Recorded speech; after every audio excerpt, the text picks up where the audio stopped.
நந்தா எல்ஏ.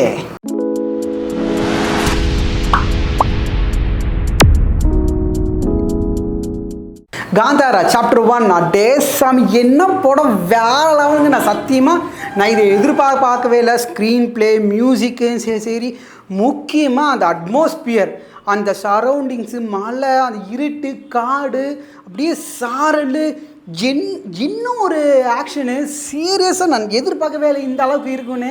வேற ஒரு பட்டை கிளப்பி எடுத்துட்டாங்க.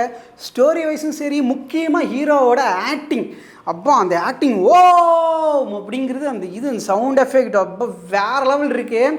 ஆக்சுவலாக இந்த படத்துக்கு நான் ஸ்டோரி என்ன அப்படிங்கிறது நான் சொல்லாமல் முக்கியமாக எந்தெந்த மாதிரி ஜேர்னல் இருக்குன்னு சொல்லிடல. அதாவது என்ன அப்படின்னா, கடவுளுக்குமே தீய சக்திக்குமே நடக்கிற யுத்தம். இது ராஜா காலத்தில் இருந்தாங்கன்னா எப்படி இருக்குமோ அப்படி இது எடுத்திருக்கிறாங்க. ஒரு சாமி சம்மந்தப்பட்ட ஒரு அதை தான் டெஃபினட்டாக எல்லோரும் பார்க்க வேண்டிய இந்த படம். முக்கியமாக இதை தியேட்டரில் போய் எக்ஸ்பீரியன்ஸ் பண்ணுங்கள். வெயிட் பண்ணி டவுன்லோட் பண்ணி இந்த மாதிரி படத்தை பார்க்காதீங்க. இந்த மாதிரி படம்லாம் பார்க்குறது ரொம்ப ரொம்ப ரேர்.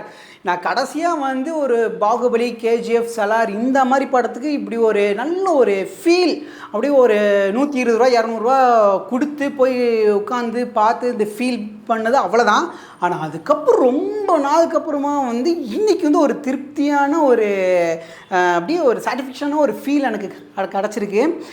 அவ்வளோ பியூட்டிஃபுல்லான screenplay, fight scene okay, first half fight scene okay, second half fight scenes okay.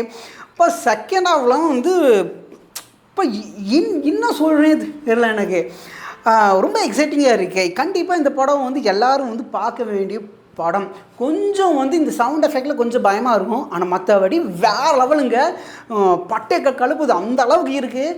கண்டிப்பாக எல்லோரும் போய் பார்க்க வேண்டிய படம். ஓகே, மிஸ் பண்ணிடாதீங்க. வேறு என்ன சொல்ல முடியும், அவ்வளோ பிடிச்சிருக்கு. மிஸ் பண்ணிடாதீங்க.